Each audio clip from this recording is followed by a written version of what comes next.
स्वामी प्रमोद जी महाराज,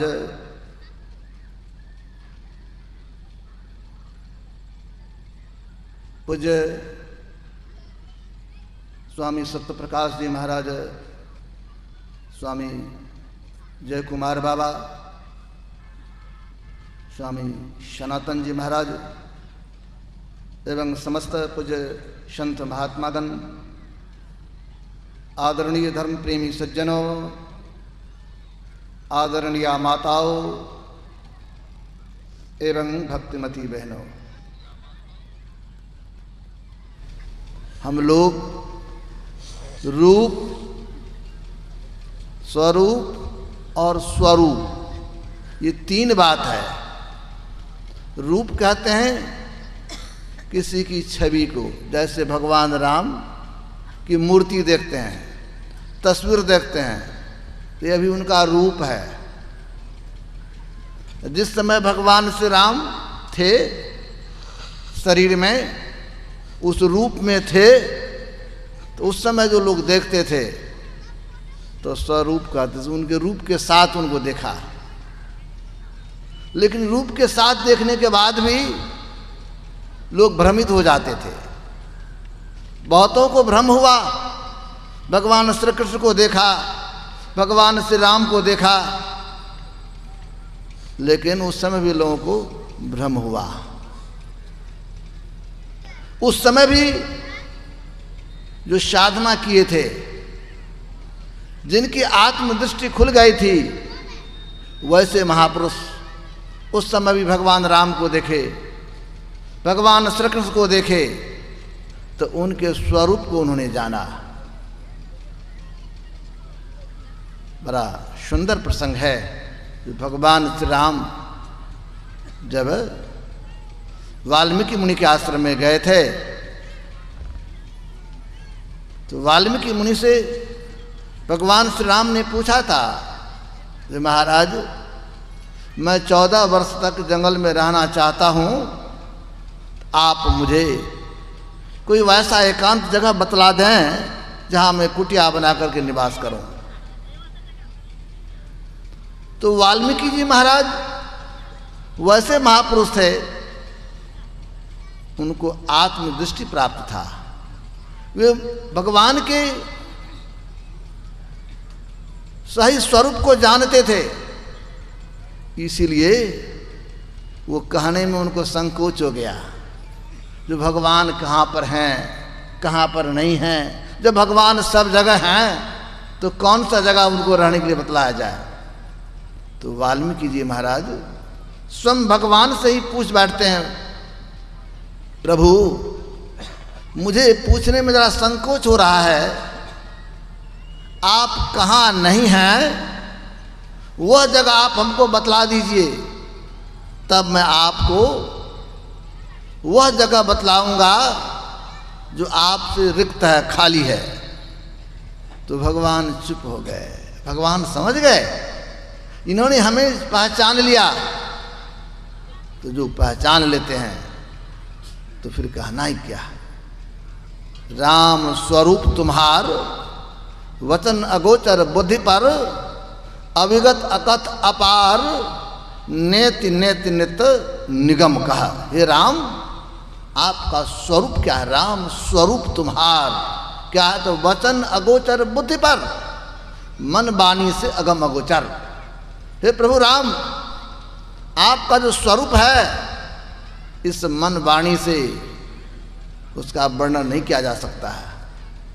हमारी आराध्य भी कहने की कृपा किए, प्रभु वर्णन में आवे नाही। उस प्रभु का वर्णन इस वाणी के द्वारा नहीं किया जा सकता है। संत कबीर साहब ने तो बड़ा अच्छा कहा, जस कथिए तस होत नहीं, जस है तैसा सोय, कहत सुनत सुख उपजय और परमार्थ होय। कहते जैसा कहते हैं ना, वो वैसा है नहीं। तो फिर कहा क्यों जाता है? कहा इसलिए जाता है जो इससे मन उस प्रभु के तरफ लगा रहता है, परमार्थ बनता है, सुख मिलता है। इसलिए ईश्वर के बारे में लोग कहते हैं जो ईश्वर सर्वव्यापी हैं, सब जगह हैं, उस ईश्वर को जानने की जरूरत है। उस ईश्वर को जानना चाहते हैं तो जानने के लिए कहीं बाहर जाने की जरूरत नहीं है। गुरु नानक देव जी महाराज ने मराठा का काहे रे बन खोजन जाई सरब निवासी सदा अलेपा तो ही संग समाई। कैसे तो पोप मद जीव बास बसत है मुकुर माही दस छाहे तैसे ही हरि बसे निरंतर घट ही खोजाऊं भाई। और हमारे आराध्य ने उस ईश्वर के बारे में बड़ा अच्छा कहा, जय जय राम जय जय राम जय जय राम कहूँ जय जय राम जयति जयति जय राम। वो राम राम, वो राम है कैसे? जिस तरह गुरु नानक देव जी महाराज ने कहा उसी तरह ठीक गुरु महाराज भी कहते हैं, मेहंदी में लाली घी दूध में फूल में बास समान हो राम राम। कहते जिस प्रकार मेहंदी में लाली छिपी हुई है, दूध में घी है, फूल में सुगंधी है, लेकिन ये दिखाई नहीं पड़ता है। उसी प्रकार ईश्वर सर्वव्यापी हैं, सब जगह हैं, लेकिन ईश्वर का ज्ञान इस इंद्रियों के द्वारा नहीं हो पाता है। आराध्य देव कहने की कृपा किए, अगर कोई पूछे रूप किसे कहते हैं तो गुरुदेव कहने की कृपा किए, जिनका ज्ञान इस आँख से हो उसे रूप कहते हैं, जिसका ज्ञान इस कान के द्वारा हो उसे शब्द कहते हैं, जिसका ज्ञान इस नासिका के द्वारा हो उसे गंध कहेंगे। अब ईश्वर किसे कहेंगे तो जिसका ज्ञान इस चेतन आत्मा के द्वारा हो उसे परमात्मा कहते हैं। उस परमात्मा का ज्ञान इंद्रियों के द्वारा नहीं होगा, उसका ज्ञान चेतन आत्मा के द्वारा होगा। जड़ और चेतन का संग हो गया है, जड़ और चेतन को अलग करना होगा, तब उस प्रभु को ठीक ठीक जान पाएंगे।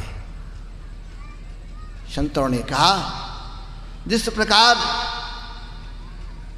घी का पता लगाना है, घी को प्राप्त करना है, तो दूध आपके सामने पड़ा है, लेकिन आप चाहेंगे वैसे घी प्राप्त कर लेंगे तो संभव नहीं है। आपको पूरी बनाने की जरूरत है, तो कहेंगे दूध में घी है तो आटा तैयार करके दूध में डालना शुरू करेंगे तो क्या पूरी बनेगा? दूसरा चीज बन जाएगा, पूरी नहीं बनेगा। जबकि घी है उस दूध में, तो करना क्या होगा? संतों ने कहा उस दूध से घी को अलग करना पड़ेगा। देखिए दूध का कीमत जितना होता है उससे कई गुना ज्यादा घी का होता है, लेकिन दूध और घी जब साथ में रहता है तो उसका कीमत कम हो जाता है। और जैसे दूध से घी को अलग कर दिया जाता है उस घी का कीमत बहुत ज़्यादा हो जाता है। तो संतों ने कहा जिस प्रकार से दूध से घी को अलग करना होता है, इसके लिए उसको मथने की जरूरत है। जिम दूध के मथन से निकसत है घी जतन से, तिम ध्यान के लगन से पर ब्रह्म ले निहारा है। जिस प्रकार दूध को मथते हैं तो घी प्राप्त होता है, उसी प्रकार ध्यान की मथानी से अगर मथेंगे तो जड़ और चेतन अलग होगा। जब जड़ और चेतन अलग होगा तब अपने आप का ज्ञान होगा, उस परमात्मा का ज्ञान होगा। तो यहाँ पर ध्यान की मथानी की जरूरत है, ध्यान से उस प्रभु को प्राप्त कर सकते हैं। तो संतों ने कहा जो परमात्मा सब जगह है तो हमारे और आपके अंदर में भी है, उस परमात्मा को देखना चाहते तो कैसे देखेंगे? अभी हम लोग जागृत अवस्था में हैं, तो जागृत अवस्था में देखने के लिए जागृत की दृष्टि है, इस दृष्टि से अभी संसार को देख रहे हैं। फिर जब स्वप्न अवस्था में जाते हैं तो उस समय स्वप्न की दृष्टि होती है।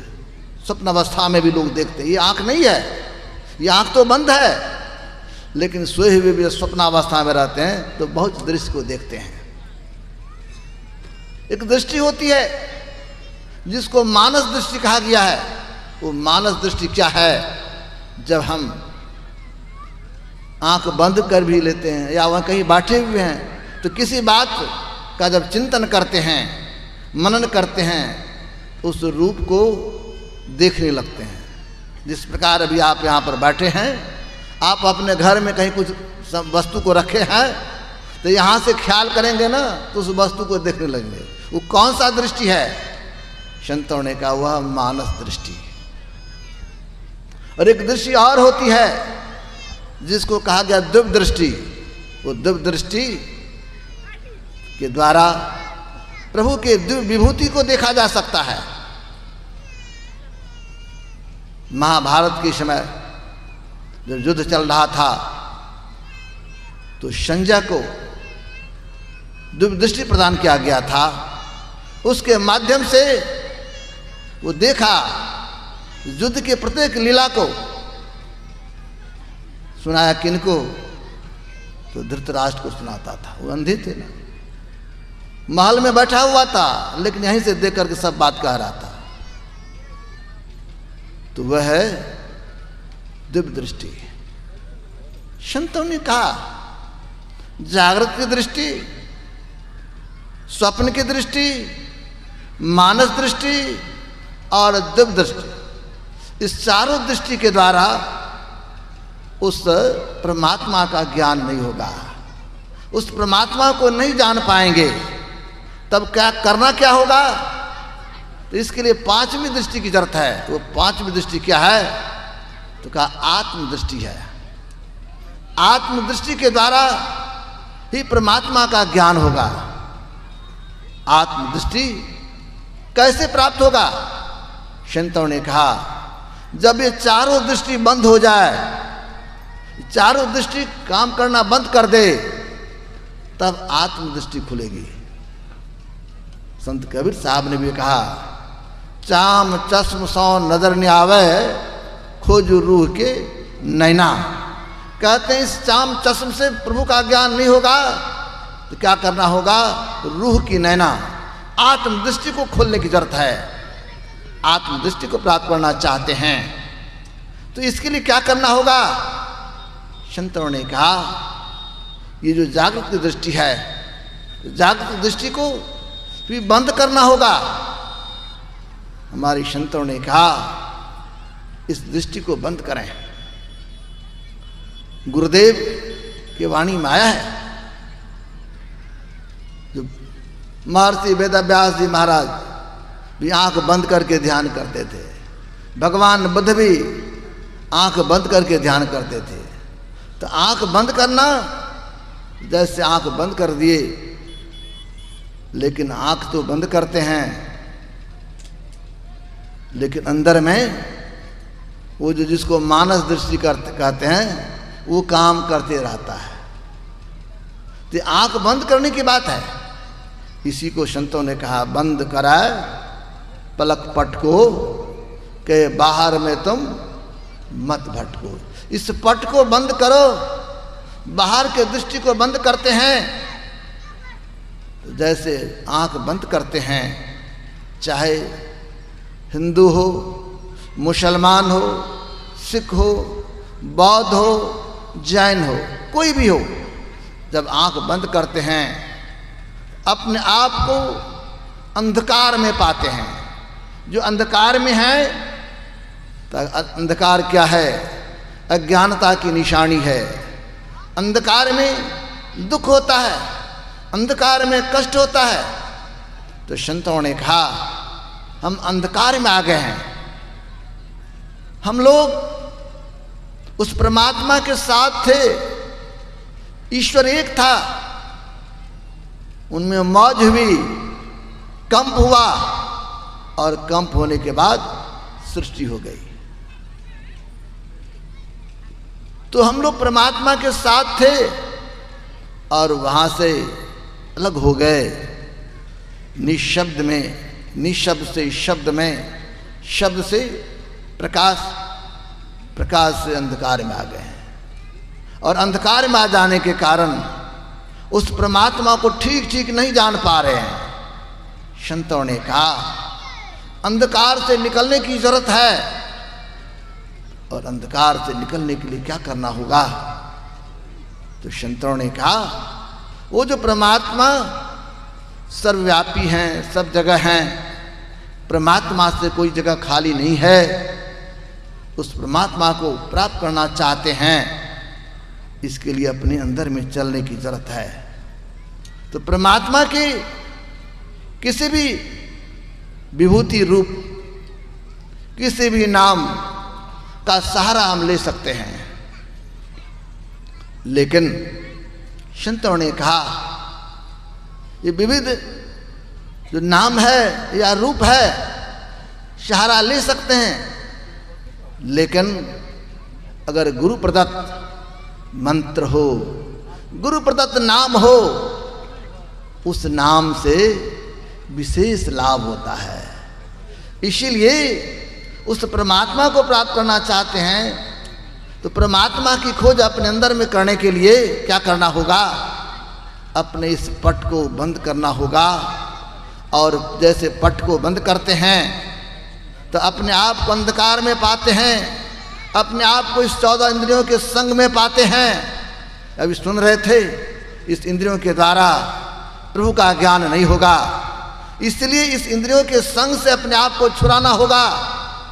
अपने आप को छुड़ाने के लिए संतों ने कहा ये जो हमारी वृत्ति है, हम लोग संसार के विषयों में रस बस गए हैं, संसार के विषयों में फंसे हुए हैं। ये विषय कितने हैं? तो संतों ने कहा विषय 5 है, रूप है, रस है, गंध है, स्पर्श है और शब्द है। ये 5 विषय है। इस 5 विषय के पचड़े में हम लोग पड़े हुए हैं।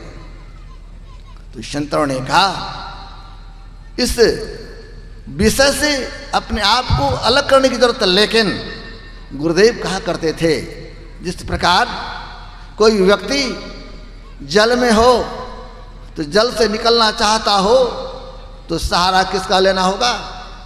सहारा जल का ही लेना पड़ेगा। आगे के जल को पीछे धकेलते हैं तब आगे बढ़ते हैं, और चलते चलते तैरते तैरते जल से बाहर हो जाते, थल पर चले जाते, स्थल पर चले जाते हैं। उसी प्रकार हमें ये जो नाम रूप है, विषय है, तो 5 विषय में से जो सबसे प्रभावकारी विषय है, वो सबसे प्रभावकारी विषय रूप को माना गया है। रूप का हमारे मन पर विशेष असर पड़ता है, विशेष छाप पड़ता है। इसीलिए तो पहले उसी को रोका जाए। इसीलिए उसको रोकने के लिए संत कबीर साहब ने बड़ा अच्छा कहा, नैनों की कर कोठरी पुतली पलंग बिछाए, पलकों के चिक डार के पिए को लिया रिझाए। इसके लिए क्या करना होगा? इस आँख को बंद करना होगा। जैसे आँख को बंद करते हैं तो बाहर का दृश्य आना बंद हो जाता है, लेकिन पहले से हमारे और आपके अंदर में जो संचित है, पहले से जो रूप को देखे हैं, तो वह रूप जब आंख बंद करते हैं तो हम लोगों के सामने आने लगता है। संतों ने कहा आंख बंद किए और सामने अंधकार देखते हैं, और इस अंधकार में देखने की कला से देखें, लेकिन करें क्या? ये जो हमारा मन है, ये मन हमारा बड़ा शैतान है। ये मन अपने आप को अंदर के तरफ जाने नहीं देता है, विषयों के तरफ बहिर्मुखी करते रहता है। तो संतों ने कहा इसको अपने अंदर करने के लिए परमात्मा के बहुत नामों में से कोई एक नाम को जपने की आवश्यकता है। मन भागता है, आंख बंद करते मन भागता है, मन को उधर से लौटा करके जप में लगाने की जरूरत है। मन भागता है, मन को जप में लगाएं। और जब मन भागता, मन को जप में लगाएंगे तो मन क्या होगा? तो कहा भागत भागत भागी, लागत लागत लागी। मन जो भाग रहा है धीरे धीरे मन रुकेगा। उस मंत्र के माध्यम से मन को रोका जाता है और फिर उस नाम से संबंधित रूप का ध्यान किया जाता है। जब उस ध्यान को करते हैं तो संतों ने कहा क्या होगा? तो हमारे गुरुदेव ने कहने की कृपा किए, करें क्या? तो मंत्र जपने की जरूरत है। पूज्यपाद का पदार्पण हो गया है। श्री सद्गुरु महाराज की जय।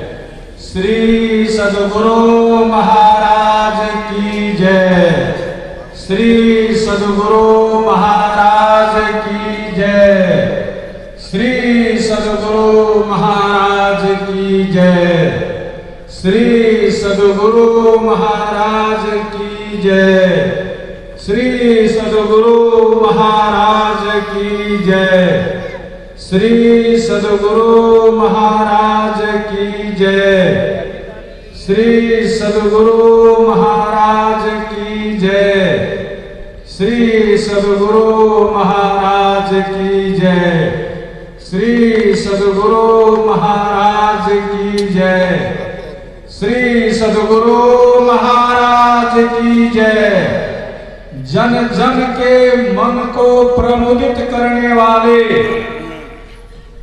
गुरु महाराज के चरण में रहकर गुरु चरण सेवी की उपाधि से विभूषित होने वाले पूज्यपाद स्वामी प्रमोदानंद जी महाराज हम लोगों के अक्ष के समक्ष मंच पर विराजमान हो चुके हैं तथा हम सबों को शांति पूर्वक बैठने का शुभ संकेत भी कर चुके हैं। इसलिए हे धर्मानुरागी सज्जनवृंद तथा धर्मानुरागिनी माताओं तथा बहनों, आप सबों से सादर निवेदन है कि यथाशीघ्र अपने अपने स्थान पर शांति पूर्वक बैठ जाएं और बच्चे की भी संभाल करें, कोलाहल से दूर रहें, बच्चे को भी शांत रखें और आगे के कार्यक्रम को हम लोग सुने। तो मैं निवेदन करूंगा पूज्य डॉक्टर स्वामी निर्मलानंद जी महाराज से कि अपने वक्तव्य को पूर्ण करने का कष्ट करें। श्री सद्गुरु महाराज की जय।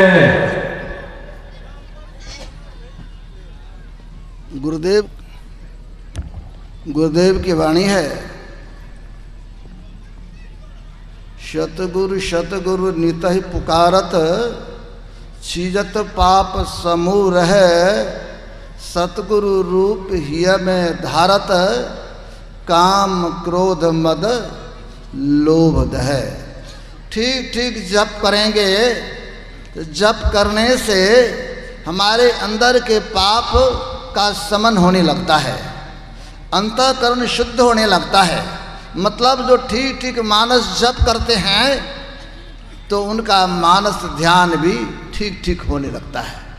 पूज्यपाद महर्षि संत सेवी ब्रह्मंश जी महाराज कहा करते थे, जिस प्रकार आप मकान बनाते हो तो मकान का नींव मजबूत होना चाहिए, उसी तरह साधना का नींव मानस जप है। इसलिए ठीक ठीक मानस जप करेंगे तो स्वतः अंतःकरण शुद्ध होने लगेगा, और जिनका अंतःकरण शुद्ध होने लगता है तो सतगुरु रूप हिय में धारत, काम क्रोध मद लोभ है। उनके अंतःकरण में जब इष्ट का दर्शन होता है तो उनके अंदर के जो विकार है, विकार का शमन होने लगता है। लेकिन इतना ही तक में उस प्रभु को ठीक ठीक नहीं जान पाएंगे। तब संतों ने कहा मानस जप, मानस ध्यान के बाद दृष्टि योग साधन करने की जरूरत है। जो कोई दृष्टि योग की साधना करते हैं तब एक बिंदुता की प्राप्ति होती है। और एक बिंदुता प्राप्त करने के लिए क्या करना होगा? तो गुरुदेव की वाणी है सावन सुख मन दृष्टि आनत दाम छिन छिन दम कई हील डोल तज सुरत थिर करी प्रणवतार उगाइए। कहते अपने अंदर में देखेंगे, देखने की कला से देखेंगे। दृष्टि स्थिर नहीं होती है, पहले दृष्टि कपती है, लेकिन संतों ने कहा ठीक ठीक जब देखेंगे, गुरु युक्ति से देखेंगे, तब दृष्टि स्थिर होगी। पूज्यपाद महर्षि साई स्वामी जी महाराज की वाणी है, गुरु युक्ति से ताको गगन में, तब देखो एक तारा है। कहते हैं जब गुरु युक्ति से देखेंगे, जिनको एक तारा कहा गया है वही दरअसल में बिंदु का ही प्रतीक है। तो जिनको बिंदु मिल गया, तो कहते जिनको बिंदु मिल गया तो भव सिंधु से तरने की नौका मिल गया। इसीलिए बिंदु ध्यान करने की जरूरत है। और जब बिंदु ध्यान करते हैं तब बिंदु में ता नाद बोले रैन दिवस सुहावनम, वहीं उनको शब्द भी मिलने लगता है। उस शब्द के सहारे अपने अंतर में चलते हैं और अपने अंतर में चलकर ये जो है स्थूल सूक्ष्म कारण, महाकारण और केवल, इस सारे आवरणों को पार करते हैं। जो केवल की दिशा में जाते हैं, आत्मदृष्टि की प्राप्ति होती है, तब वो जान पाते हैं जो ईश्वर सर्वव्यापी हैं, ईश्वर सब जगह हैं। वो सब जीव में उसी ईश्वर को देखते हैं। तब उनके मन में किसी तरह का संशय नहीं रहता है, उनके मन में किसी तरह का द्वैत नहीं रहता है। एक प्रसंग मुझे याद आया। दक्षिण भारत में एक संत थे, संत एकनाथ जी महाराज हुए हैं। वे जा रहे थे अपने साथियों के साथ रामेश्वरम भगवान शिव को जल चढ़ाने के लिए। तो वह अपने बर्तन में गंगा जल लिया हुआ था, जा रहे थे। तो रास्ते में देखा एक गधा भरा हुआ पानी के लिए छरपट कर रहा था। जो कोई जाते थे देखता था गधा पानी के लिए व्याकुल छटपटा रहा, तड़प रहा है, लेकिन कोई गधे को कुछ करता नहीं था। लेकिन ये जब गए तो देखा गधा व्याकुल है पानी के लिए। तो क्या किए, अपना जो पानी ले जा रहा था भगवान को देने के लिए, वो पानी गधा को पिलाने लगा। एक बर्तन का पिलाया, दोनों बर्तन का पानी पिला दिया। तो उनके साथियों ने कहा अरे जल लेके जा रहा था भगवान को अर्पित करने के लिए, तो गधा को दे दिया। कहा इसमें भी तो भगवान है ना, ये भी तो भगवान के रूप है ना, इसलिए मैं इनको पहले जल पिला दिया। जैसे कहा आया, बाद में उसी गधे से गधा जो था रूप, वो भगवान के रूप में प्रकट हो गए। भगवान का उनको दर्शन हो गया। ये दृष्टि, यही आत्मदृष्टि है जो गधा में भी, गाय में भी, चंडाल में भी, ब्राह्मण में भी उस ईश्वर को देखते हैं, एक तत्व को देखते हैं। ये होगा कब? जब जिनकी आत्मदृष्टि खुल जाएगी। जिनकी आत्मदृष्टि खुल जाएगी तो उस परमात्मा को जान पाएंगे। इसलिए संतों ने कहा आत्मदृष्टि खुलने के लिए अपने अंतर में चलिए। ये ज्ञान वैसे नहीं होगा, बिन दया संतन की में ही जानना इस राह को होता नहीं, हुआ नहीं वो होनहारा है नहीं। जब तक गुरु की कृपा नहीं होगी, गुरु के चरण में नहीं जाएंगे तो यह ज्ञान नहीं होगा। और इस ज्ञान के अभाव में ईश्वर को ठीक ठीक नहीं जान पाएंगे।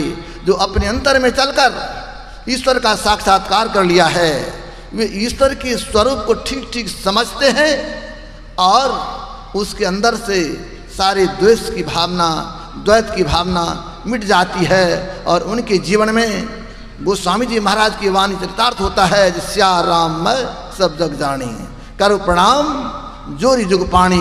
सब में उस परमात्मा को देखते हैं और तब वो कहते ईश्वर सर्वव्यापी हैं। और फिर उनको कहीं भ्रम नहीं होता है, किसी तरह का मोह नहीं होता है, किसी तरह का उनको किसी अज्ञानता नहीं होती है। तो वह अज्ञानता को मिटाना चाहते हैं तो अपने अंदर में चलिए। संत बस सत्संग के माध्यम से यही ज्ञान दिया जाता है। ईश्वर जो सर्वव्यापी है उसको प्राप्त करने के लिए बाहर में जाने की जरूरत नहीं है, उसको प्राप्त करने के लिए अपने अंतर में चलिए। संत सदगुरु से सद्युक्ति लेकर अंतर साधना कीजिएगा, ईश्वर की प्राप्ति हो जाएगी, आत्मज्ञान हो जाएगा और जीवन सुखमय हो जाएगा। इन्हीं के साथ मैं अपने वाणी को विराम दे रहा हूँ। हम लोगों के बीच पूज्य श्री विराजमान हैं, बड़ा अच्छा कहा गया। तू तो कहता कागज की देखी लेखी, अब मैं कहता आँखों की देखी। तो पूज्य श्री विराजमान है, अब हम लोग उनके चरण में जाएं, शरण में जाएं। इन्हीं के साथ मैं अपने वाणी को विराम दे रहा हूँ। श्री सद्गुरु महाराज की।